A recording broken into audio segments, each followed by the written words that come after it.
Welcome, everyone, and thank you so much for joining us for this newest installment of the Meet the Wedding Vendor series. This month, we have on wedding planner, Miss Lyss Planning. We're so excited. She's one of my favorite planners, so incredible that we have her on for our very first planner. Let's say hi. Hi, Alyssa. How are you? Hi, friends. I'm super excited to be here. And I right back at you, Megan. You're one of our favorite photographers. So love working and partnering with you and glad that, we have the opportunity to chat and share what we know today. Thanks for having us. Likewise, likewise. So happy to be here. The premise behind this whole series, for anyone who's on us with us for the first time for Meet the Wedding Vendor series, a florist friend of mine many years ago kind of made a joke early on in my career. She didn't know I was new to the wedding vendor or with the wedding industry, and she said I can always spot a new photographer because they always walk around like they are, the queen of the show. They're the only ones that their job matters and they seem oblivious to the rest of the jobs that are happening on the wedding day. And I kind of made that checkbox in the back of my head that I don't want to be that person. So I kind of took that. And this series is meant to help those who are just starting out so that they're more aware of all the other jobs that happen on the wedding day. And the planner is one of the most important. So, super excited to have you here today. Can you start by telling us a little bit about your business, how you got your start, where you're going, where you are right now, and what you love about your job? Oh my gosh, so many fun questions. All right. So I'll start with kind of how I got into the industry and became a wedding planner. When I was 14, throwing it way back then, a family friend who owned a catering company said, "Hey, we have a big event this weekend. Do you mind helping out just, cater waiting?" And that turned into a part-time job all throughout high school. And by the time I was 16, I essentially was running weddings at the venue that we had on premise. Oh my gosh. So, like little 16-year-old me, like helping the bride get down the aisle and, making sure that they had champagne at their sweetheart table, all of these things that like a catering coordinator would do on a property that they owned. So, came home from work one day, said, "Mom, Dad, I'm going to be a wedding planner one day." Like, forget pharmacy school. I'm going to go do that. So, I'm sure they were thrilled with that change of career direction, but that's the dream that I had as a 16-year-old. So all throughout the rest of high school, I had an internship at the local wedding dress shop. And so learned about bridal retail and bridal fashion that way. Went to school for business management and marketing, knowing that I wanted to own my own business someday. So figured those were the best courses to do that. Generic enough, but teach me the basics of what I needed to do. So went to college, still in the summers worked at the catering company and the dress shop. When I graduated, another family friend said, "Hey, we're opening a wedding venue on the other side of town. Do you want to come help assist and host?" And I said, "Yes, absolutely." So not only did I have a full-time job upon graduating, I was now also working at the catering, at the dress shop, and at the wedding venue, which, all had its own phases. But that is like how I got into the industry, and goal was always to just be like a jack of all trades of like knowing the logistics and the back end that vendors needed or venues needed and required and the catering logistics and all that kind of stuff. So that was always the plan. And about 5 years ago, I had kept the full-time job, but all the other side jobs kind of I moved on from and decided to open up Miss Lyss Planning. So Miss Lyss Planning is about 5 years old. And we are now in the next fresh chapter of Miss Lyss Planning of this is my second day of being a full-time entrepreneur. I left my full-time job last week. So it is so bittersweet, but so, so exciting that this has been the dream for 15 years uh, to, to be my own boss, run my own business, and have Miss Lyss Planning. So a lot of word vomit there. I'm sorry, but that is, No, it's no, I just a really love exciting it. time. It really So is. yeah, Congratulations. That's huge. A lot thank of you. photographers start that way too, where we Yep. have a full-time job and you're trying to do this on the weekends and you almost try to make it seem like you know, the the business is your full-time job, but really you have a full-time job too. And the day that you can say, I am a full-time business owner is just such a source of pride. Wow. Yeah. Congratulations. Thank you. So lots of tears have been shed over the last couple hours, but very happy tears. And yeah, so excited for this next, phase of Miss List. So what I love about my job, I think that was kind of one of the questions I'm trying to wrap up back. Is just I through the hands-on deck catering work and just seeing the venue from the venue side of it all coming together, I had just developed this joy and passion of serving couples on their wedding day and being there and like you just get that pride of I made this day like miraculous. Like this was their dream. I made it happen. And so like there's just such that satisfaction of that. Um, or I shouldn't say I made it happen, but we were like the orchestrator, the conductor of it all, so that it flows smoothly and flawlessly. So that's what I absolutely love. And so, yeah, happy to say that that's my full-time job now. That's incredible. I think a lot of wedding planners that I have worked with or people who say that they want to get into it, I feel like a lot of times it's I just got married and I just loved the process of planning my wedding. And now I want to be a wedding planner. And while there's nothing wrong with that route, it's really unique the way that you were able to come through with so many different backgrounds in the wedding industry between the catering and the dress shop. That's just probably really hard to find and incredible. It shows in what you're able to do and how you understand the different roles in the day. Tell us a little bit about what makes Miss List planning different than every other planner out there. Yeah, well, I kind of think you hit it on the head of like, I've been doing this, I can say literally half of my life. So you can do the math, but literally half of my life, I've been in all these different roles and you can't really say that about everybody. And look, there's no harm in saying, yep, I love planning my wedding. I wouldn't be a wedding planner, but like I cook a great meal every once in a while. I'm not going to be like, oh, I'm going to go be a chef now. Like there's a lot of things that go behind it. And again, no shade to any of that, but that's just not how I wanted to run my business and how I wanted to serve the industry and couples. So I think that that's really what makes us different. And I think there's that farmers commercial, like we see a lot because we've done a lot. So we fall into that category. I We've like been doing that. this a long time. I love that. That's really great. So I think one question that I had on in my head when I started in my career early on in photographers' careers, we don't work with a lot of planners. So we are working with people who mom's the planner for the day, or the maid of honor, or Aunt Susie is dressing tables and helping put together centerpieces. And as photographers are led through their career and rise up through the ranks, we start working with people who call themselves all these different names. There's planners, there's coordinators, there's day of coordinators through the venue, there's catering coordinators.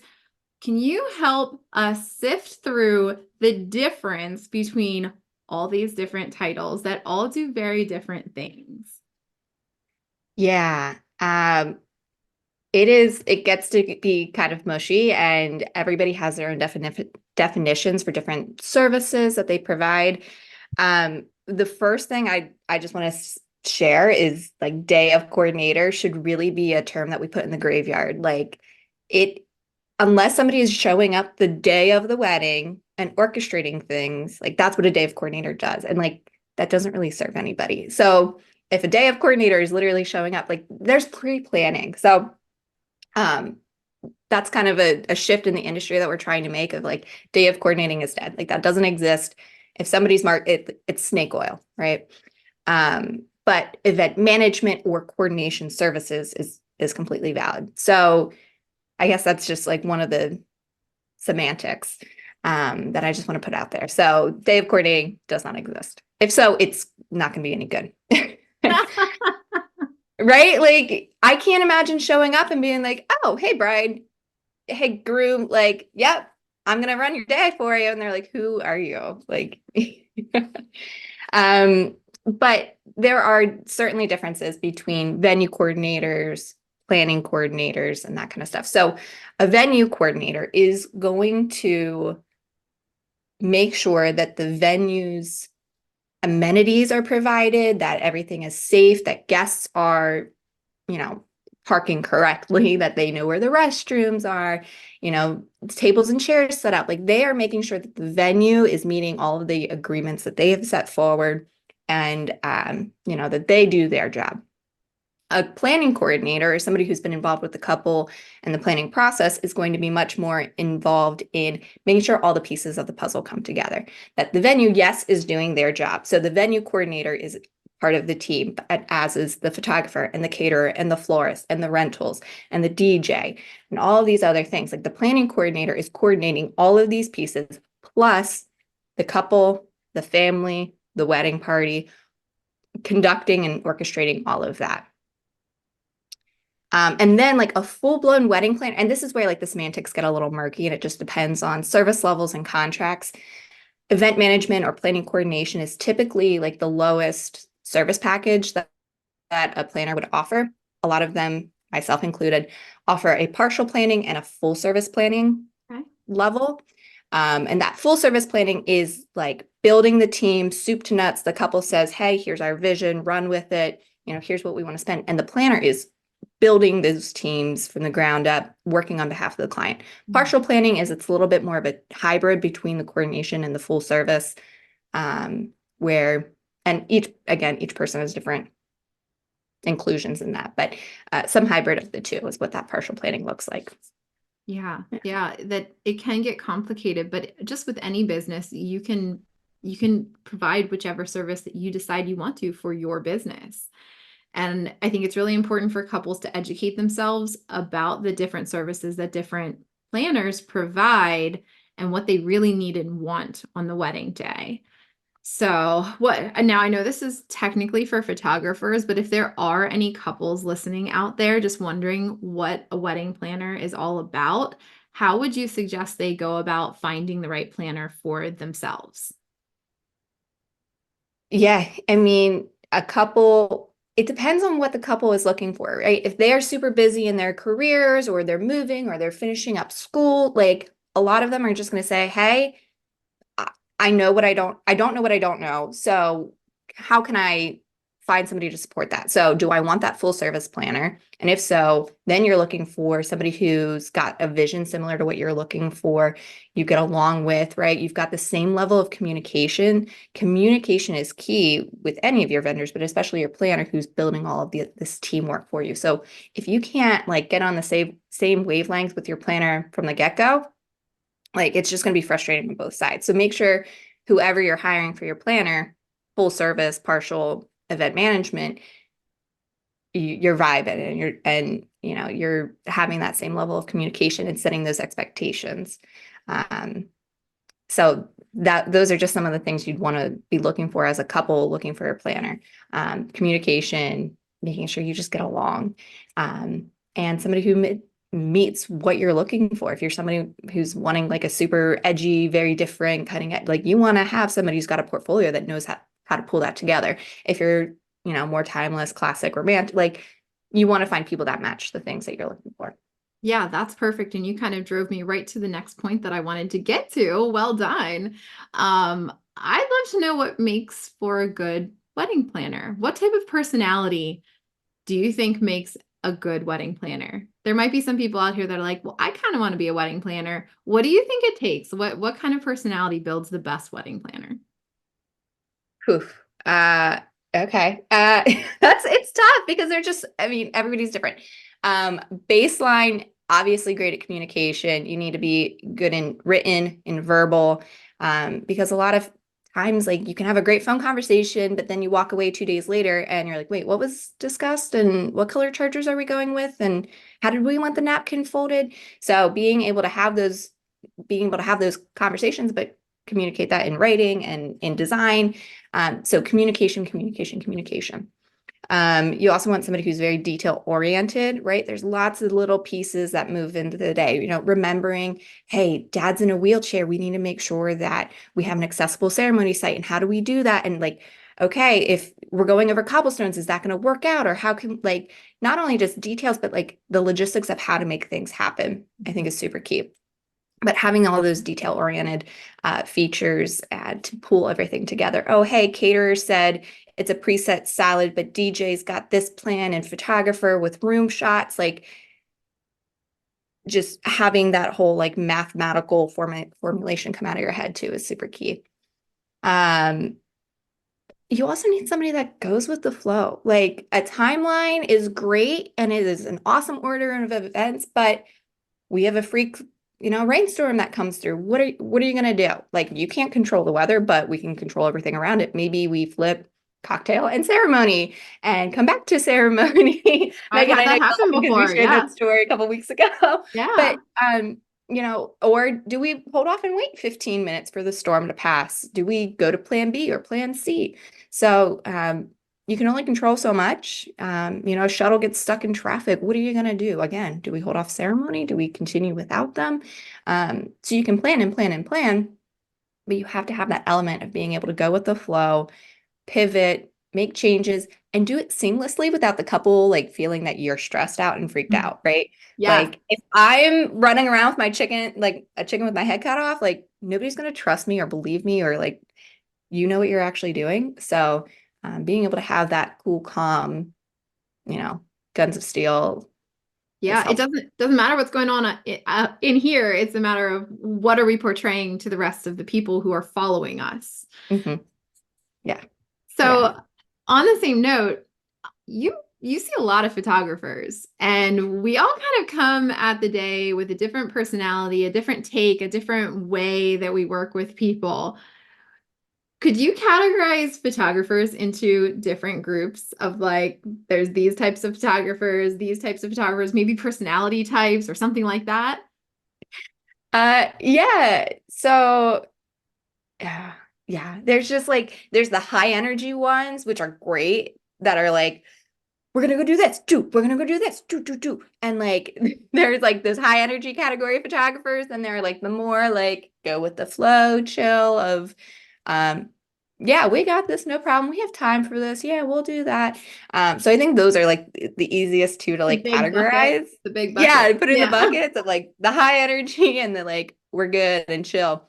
Um, and of course there's everybody in the middle, but I think distinctly those are the two buckets that we see. And the energy, like I said, of like how you present yourself, that comes across in how your clients are feeling and how the rest of the vendors are, and it's ultimately your guests too. So typically our you mentioned the different levels of service, whether it's, full service. And so sometimes you're helping your clients find their photographer. Is that correct? Yeah, I'd say it's probably about 50-50, but it depends on the level of service, right? Somebody's coming to us for full service, they likely don't have a photographer yet. They're coming to us for coordination, they probably have their photographer. So it's just kind of a mix. Yeah. And are you taking these personalities, if you are helping them select the photographer, do you think through both the photography style and the personality and what the client would work well with and your personality? That seems like a lot to have to match. Yeah, I mean, 1000% matching the energy, but like that's what we're doing. Like we are the vendor matchmakers. Like that's why clients trust us for recommendations because they're like, we've only been to a few weddings. Like we don't know Mhm. different people. First off, we don't know enough people to like build out a whole wedding team, but then who are we going to get along with and who are we going to like? So when we get a client who hasn't booked a photographer yet, we ask a couple questions. All right, well, like, what are you looking for, like vibe, aesthetic wise? If you want somebody who's dark and moody, great. Well, we're going to look at our dark and moody portfolio of photographers and talk about energy and levels of, enthusiasm. If it's a super laid back couple, I'm not going to give them the guy who's like everywhere.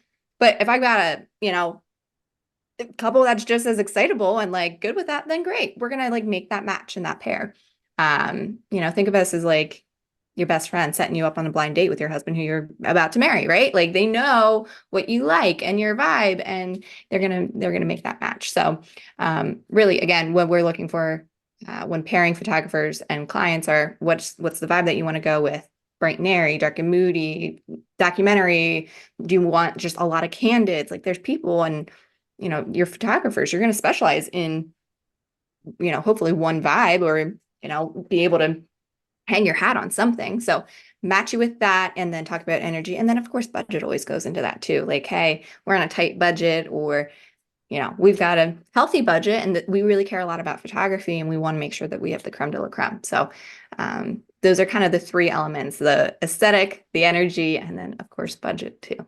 I love that you said healthy budget. That is really a great way to say it. I've never heard that before and I love it. I'm going to definitely use that. You have a healthy budget in this area. You may take that. Yes, healthy budget. I'm definitely going to take that and use it from here on out. Thank you so much for that one. You got it. So do you actually have a preferred vendor list yourself? I do, but I like it's not hard and fast, right? Mhm. Like it's always growing. I'm taking people off. Unfortunately having to take people off, but adding people. Um, but I don't really like to have a vendor list that I send out to my clients because I want it to be a conversation of, hey, how can we best match make you here? Um, but yeah, like there's definitely people I want to work with again, and some people I would rather not. What is something that would make somebody get knocked off the list? Like maybe you Uh, originally put them on because they're really well known, they have beautiful work, and like, they have a really high price point. So you're like, well, they have to be good. What would make that person get knocked off?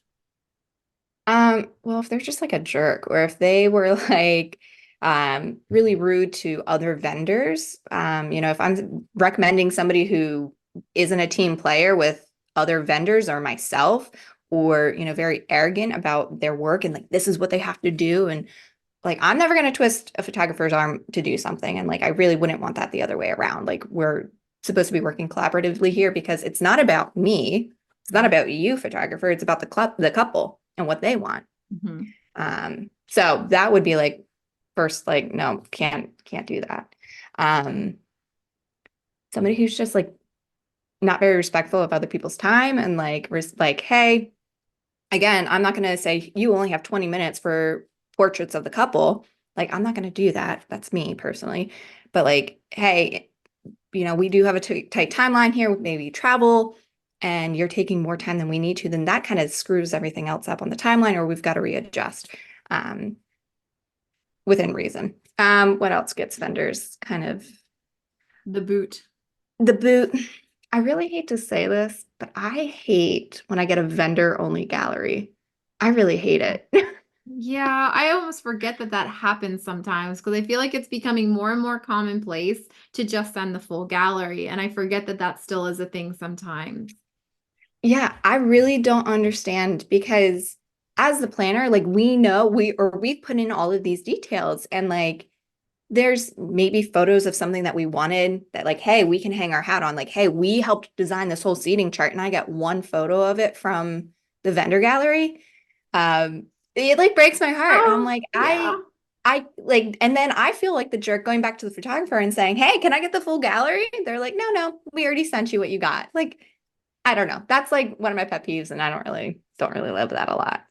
So So just for clarity, for people who might not understand what that means, meaning that when you get a gallery from a photographer, if they send pictures at all, right? Because some don't even send any pictures, the photographer is sending a very select, small album of only the things that they think you might want. Is that right? yes, yeah. And So I'm like, like how do you know what I want? right, exactly. I'm actually always surprised by some of the photos that different vendors download. I always assumed that the dress shop is only going to download pictures of the dress looking gorgeous. That I've, specifically had the dress shop in mind when I took that Mhm. photo. I think that's the only pictures they're going to download, but they'll download pictures of the bouquet, of the hair, of like all the things, even the venue. And I'm always surprised by that. So, yeah, I'm definitely a full advocate of sending the full gallery just because I don't know what you might want and what you might want for your advertising. And hey, I want you to use my photos because that's free advertising for me too. Yeah, yeah, absolutely. And I mean, it's a two-way street. Like, yes, like I may be only a dress salon, but I do want all those other photos because it's other content that I can use and repurpose and still give you credit for. So hopefully giving you credit for. And like I get it, like that's might be why photographers might not want to do it, but send the full gallery. It's honestly more work for you, I think, to like cull specific images So, Oh, and 100%. I agree with yeah, that. Totally. It's so much yeah. easier for me just to put all the emails in the thing and say, here you Mhm. go. Have Yeah. fun with those. I always ask my couples as long as that they're okay with that first, but I've never in all my years, I've never had a couple say, "No, I don't want you to send my photos to the Yeah. vendors ever." Yeah. They Yeah. think of it as a service that I've provided to them to have sent off the photos. That way they don't have Mhm. to do it afterwards. The Yeah. couples a lot of times think that that's going to be their job, that they're going to be the ones to have to share their photos. And me taking that off their plate is an extra level of service, is the Mhm. way we think about it. Yeah. And I do like, I just like the respect of this, of like a photographer sending the couple their photos like a week in advance before to the vendors. Because if I was like, I got married 2 years ago, if my vendors had my photos and were sharing my photos before I got to see Mhm. them, I'm like, yeah, I don't really like that a lot. But so I kind of like that timing. I think that's kind of cool. Of just like, look, I do weddings every weekend. I don't need galleries and like put it out there right away. So let the couple have their chance of seeing those photos first, and then give them Yeah. that experience before like, oh my gosh, wait, my photos are out and they're already on Instagram. I haven't seen them yet. That's So, definitely I've heard very different viewpoints on that specific point because as soon as the couple, for me, sometimes as soon as the couple starts sharing photos, I get vendors emailing me like, "Hey, I didn't get the photos." And it's like, mhm. "Well, I was letting the couple have their moment with them, but sure, here you go." Yeah. Yeah, so Set it's that boundary saying you'll get them a week after the couple's delivery or something. Like you can set that out however you want. I like that respect of giving the couple like that moment before they're seeing their photos blasted, especially if it's a really beautiful wedding. Like I'm dying to have those photos, but I want the couple to be able to have that first. that's a great viewpoint. Thanks for sharing Yeah, that. you're welcome. So, The oh, go the ahead. last thing I will say about why a vendor would get kicked off my list, and I don't even like to say kicked off. I mean, I just wouldn't recommend them anymore, really. Is if there was something very specific that like we worked with the client on and there were photos taken of it at the wedding and then they weren't in the gallery. And then I ask about them. I shared this story with you the other week. I ask about it and then I get no response. Like, I understand that things happen if a card was like malfunctioning or, the lighting didn't work out, but like at least respond and say, hey, like, sorry, this didn't work out or whatever. So, like, just having that level of professionalism, I'm like, and this was something I recommended before Yeah. many times. So yeah, Yeah, that's kind of a so let recent me put a little story. bit more meat on the bone for everyone Yep. listening. So, I think what Alyssa's trying to say is if a specific thing happened in a wedding day that a lot of time and energy was put into, there was a lot of setup, like let's just use the first look for an example. Let's say, so much time was put into the first look and, there was a whole round of photos that were taken, or maybe it's the cake, we lit the cake in a certain way and they pulled the cake out into the middle of the dance floor or something. And everyone saw the photographer take those photos. And then all of a sudden at the end, those photos were nowhere to be seen. And someone requested them and then just ghosted. It's better to say, because I think as photographers, we probably all know what happened, right? Most likely there was someone totally overexposed the images, they were totally unusable. Something happened to those entire set of photos that was a mistake. It happens. It's better just to say that, to just say, hey, I am so sorry. Like, I am so embarrassed, but I totally ruined those photos and they're not there. And I'm so sorry. It's better to say that than to just like not answer because that just makes people a little upset.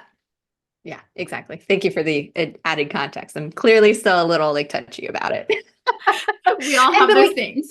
at the end of the day, it's just cake. It doesn't matter. But it was like, this is something cool and different. And we don't get any photos of it. Like, darn it. So um So let's switch gears here. And can you take us through an entire process of what your job looks like from kind of start to finish? Like when you get hired early on, let's just go for it with a full service mhm. wedding. So a couple's like, hey, I'm in med school. We're getting married right after I graduate. I don't have time to plan. Can you just make my vision come to life all the way through to the wedding day? And what does it look like to be Alyssa of Miss Lyss Planning. Well, Megan, you're my dream client, so let's go. No, yeah, no, great question. So, what that looks like from a planning perspective is obviously a handful of meetings that work around schedule, but we really want to understand what's going to be most important to the client and the couple in their day off. Like, do they want to spend as much time together on their wedding day as possible? Do they just want to have a really bomb party? Like, do they want to be on the front of a magazine? Like, what is going to be important to them when it comes to their planning and how they see the day? So we start putting the pieces of the puzzle together. We start identifying venues, doing venue tours, like ruling things out that they like or they don't like. So landing on the venue, because without the venue, you don't have a date. You also might be tied to certain caterers with a specific venue. So that's really where it starts. And then again, building the team around that. So photography, what are we looking for in photography? Do we want, 12 hours and a videographer? And like, this is just, again, we want it to be on the front of a magazine. We want it to photograph nicely and we want to have the photographs to prove that. So doing all of that matchmaking there on the florist, on the DJ, on the rentals, on all of the stationery, all of the things that come together. And over the course of the planning process, regular meetings, regular check-ins, we're driving design on a full service client. We're driving the design, we're presenting it and saying, no, I don't really like this shade of green, or I really prefer silver over gold, like all of those little details. And putting the pieces together, building the team, putting together the whole timeline of, deliveries of the linens getting there before the florals, before the cake, and layering all of that and orchestrating weddings and making it all happen, communicating with the vendors beforehand, making it happen, and then following up at the end. Hey, this vendor did a knockout job on florals. Like this is X, Y, and Z that they like knocked out of the park. If you want to write a review, this is what I would suggest. And doing that for all of the other vendors too. So that's a very high level, but it varies in so many different ways. But that's kind of Oh, that's that's a what a piece full I would have service would never look. thought of that is incredibly helpful because we all really rely on those five-star reviews at the end of the day, but they do take Yeah. a lot of time for them Yeah. to thoughtfully write. So you will actually write the review for them. That's incredible. I won't write the review for them, but I'll Well, be like, hey, want to bullet like point points. out that, they arrived early. They, went above and beyond in taking candidates or, X, Y, and Z of like, just want to let you know some behind the scenes that you weren't privy to as Hmm. we were the planner, but want you to know that and recognize that. So when you write a review from, Miss Sally Mae, who just got married, and that's what the vendors want at the end too. Yeah, so help making it more helpful for us to make those bullet points of things that other people down the road would read and appreciate hearing and Yeah. potentially hire you for. That's incredible. Yeah. That's great. Yeah. Yeah. So, what are your biggest pet peeves with photographers?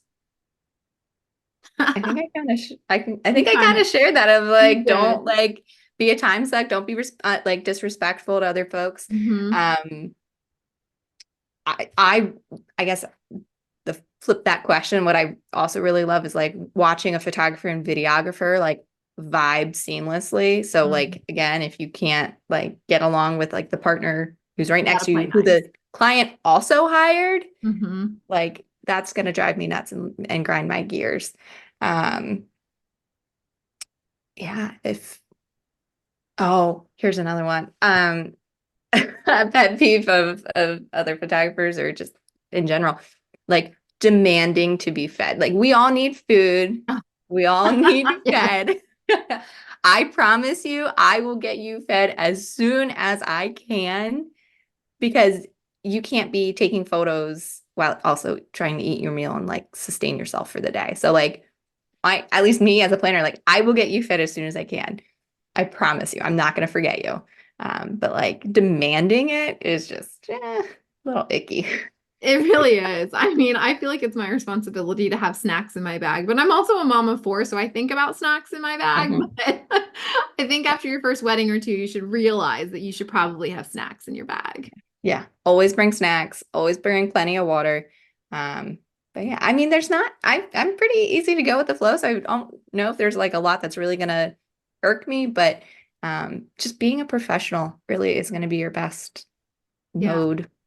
Yeah. So summing up, basically, we want to be a team player. We want to realize that there's other people involved in the day. We have a job to do, but everyone else does too. Mhm. And providing all the photos, right? All the photos, yeah. And there's also like things that you see on wedding days that we don't or fly under the radar. I remember a couple years ago we had an eagle land in a creek on like a wedding. I'm like, that is so cool. And so like just being like taking those photos and then like sharing with the team, like, hey, this is a really cool thing. And like it's not related to the wedding, but um what a cool experience for the couple and like good luck or whatever you want to call it. Um, so just like being excited about those things too that are just gonna happen um, is pretty Yeah. cool. We always have this behind the scenes section of the wedding gallery, and I'm not sure that that would fall into behind the scenes necessarily, but I've worked with a lot of second shooters who say I've never been asked to take behind the scenes before or saw the lead photographer take behind the scenes before, and I feel like it's not that I expect everyone to use them necessarily in their grid, but it's more for the couple to remember the entire team that worked so hard on their wedding day, whether it's the person pouring the water glasses at the tables or the planner who ran around like crazy all day long, um, putting all those pieces together and making things work so seamlessly. We're all a part of the day. I don't necessarily put us in the full gallery. We have our own little section at the end, but it's kind of a fun way to end the gallery of like, you just saw all these beautiful pictures of this gorgeous, gorgeous day that we're going to remember forever. And then at the end, it's almost like the blooper reel of Yeah. like, this is what actually happened behind the scenes to make this gorgeous day happen. We got a couple of really great ones of you. We had a groom the last wedding that Alyssa and I worked together on, the groom at the first look, like immediately at the first look, popped his jacket button off, the top button that is the button. It literally ripped right off.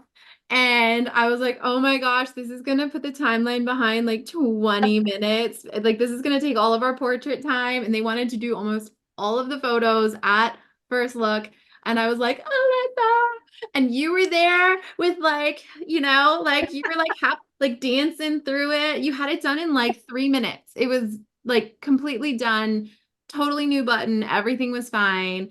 And we got some photos of that because it was, a memory of the day. You totally saved the day. The poor guy's jacket wouldn't have closed for the whole day if you hadn't done that. So, Yeah. And how important is that top button, guys? Top button. And that yeah, gets can you used imagine and like the abused throughout bottom the button? day. Oh, it Yeah. would have been awful. Blech. Yeah, it would have been gross. But I mean, jack of all trades, like, sure, I learned how to sew a button in like home ec, and my mom always like taught me how to sew, but you know, you need to be able to have all of these things that you pull from and yeah, okay. When was the last time I put a button on my own thing? The only time I sew is sewing buttons on jackets, but we know how to do it. Um, Side note, I have a question for you. yeah. How many times do you change clothes on the day? Because I didn't even notice on the wedding day, but this last wedding, I paid attention to all the different things you were wearing in all the behind the scenes photos, and there were at least 3 changes. So talk to me about your shoe changes slash shirt slash jacket changes because you were like a ninja, and all of a sudden you'd be like show up all fresh and different and like ready for the next part of the day. So yeah, I want to hear about this. yeah. So I've got like loading clothes, right? Like the branded shirt, like the clothes that I can like pick up and schlep things, right? Because we have to bring in all of the decor, we've got to set it up in all the different places, and then at the end of the day, we have to tear it down and send it out. So we've got like load-in schlepping clothes, and then I like to change for the ceremony into something a little nicer, a blazer, nicer, not like running around sneakers, but something comfortable that I can, move and take care of what I need to do. And then at the end of the night, it becomes kind of like a hybrid of the two. Like I might put my running sneakers on from the morning because easily like clocking, you know, 15 to 20,000 steps on a wedding day, just running around, being present and taking care of things. So yeah, I like to change so I'm not like all sweaty and gross, but also comfortable and like taking care of myself. And if I don't change shoes, I will be hurting the next morning. So yeah, just got to change and look professional, right? Like it doesn't have to be a formal stuffy blazer, but if I can wear a blazer that's got a little give in it and pockets and a room to access my fanny pack, like that's going to be a good outfit for the day. But yeah, the shoe change is a must. So I typically have about at least two, maybe three, sometimes four pairs of shoes. Just depends on the venue. Oh, that's incredible. I bring one change of shoes now late in my career. My feet are starting to really kill me. But yeah, I'm a little jealous of all the times that you have the opportunity to change your shoes. Oh, I wouldn't even say the opportunity. Like it's like mad dash. Like I feel like in a musical or play, right? You like run off stage, change, and like come back. Like that's like people do double takes. Like, were you just wearing that? Like, no, I'm here. I'm too focused. I didn't notice all day that you had changed. It was when I was editing and I was like, wait a minute. Wait a minute. Now I Yep. know because I'm looking at the other photo of her wearing that and now she's wearing this and now she's wearing that. Like that is so great. Veteran moves, super stealth. I mean, and on wedding days, like we intentionally, like we don't really have time for ourselves. So like, I'm gonna sit down and take a 30-minute lunch. Like, no, that doesn't happen. So like you got 2 minutes to go to the bathroom, use the restroom, change, and get back out there. Yeah. So yeah, got to be the master of quick change. But yeah, veteran tip, change of shoes. Absolutely. And how about for those newbie photographers who have never worked with a planner before? Can you give a little bit of advice on building a business and maybe the first time they have the opportunity to work with a planner? Should they be nervous? What's the best way to approach them? Those kinds of things. Yeah, I mean, don't you got to be confident, right? You got to be confident on a wedding day. The couple is looking at you. They're like, I don't, what do I do with my hands? Like, you got to like know and tell them and feel good about that. So, like, take that confidence throughout the rest of the wedding. Don't be arrogant, but like, hey, like, yep, we're good for 20 minutes of portraits, or yep, we're going to play with the lighting here of the desk photos. So, yes, we're going to go and do that. But don't be shy. Like, we are a team. You first should have already had communication with your coordinator before the day of the wedding, right? Like, whether that's collaborating on the timeline or just saying, hey, yep, I plan to be here by this day, or I'm sorry, on this time. Here's what I need in the photography box that, we want to have set aside. You should be having conversations with the coordinator beforehand. So it's not so much of a sheepish, like, hi, this is who I am, the day of the wedding. So just make sure you know who the players are. Um, but yeah, find a vibe, find an aesthetic, develop it if you need to shift and pivot that down the road. But like that's again one of the things that we recommend photographers on. So like if I can't get like, hey, my couple really wants a light and airy, and then you like turn around like dark and moody photos, I'm like, all right, this is a bait and switch or something. So like find a vibe, go with it, hang your hat on it, be proud of it, so that people can recommend you for the art that you want to be known for. What other advice? Just be cool. Be cool, be fun, go with the flow, be flexible, but also like we know you need to get your job done too. So do So it and do it well. love that. So kind of to sum up, know what you're doing, be confident, you're the expert, really stand behind your work, develop that consistent style, and have fun with the people. Enjoy them on the day because we don't get to work with the same people all the time. So it's a fun experience to get to meet new people and learn to jive with different personality types and get to know all the different people that are involved in the day. It is really a lot of fun. It's Yeah. one of my Yeah. favorite parts of the job. Yeah. Because when you've got like a fun vendor team dynamic, like your couple's gonna see that and they're gonna have fun. Be like, oh, this is great. This is awesome. Don't have to worry about a thing. Like that's Yeah. what you want your couple to walk away Yeah. It remembering. all bleeds out from the center, which is us as the vendor team. So, Yeah, well, exactly.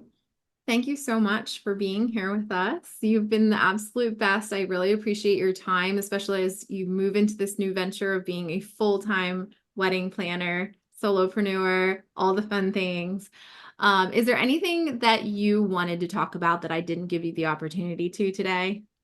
Oh my, that's a no. I mean, we talked a lot about a lot of stuff. Main takeaway I would have is like if we collectively as a team can start killing the term day of coordinator, like that would be great. That just helps everybody because that doesn't exist. And so once we start kind of adjusting the language there, that really helps everybody. So Yeah. yeah, I love that. I that's a didn't big know one. that. I had no idea. So Yeah. thank you for educating me on that point. Yeah, you're welcome.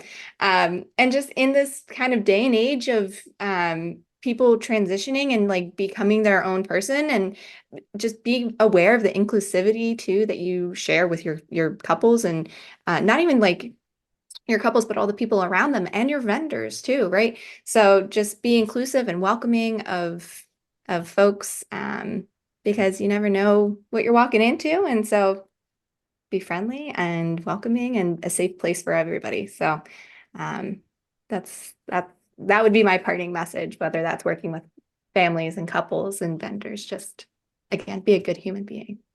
Love that. Love that.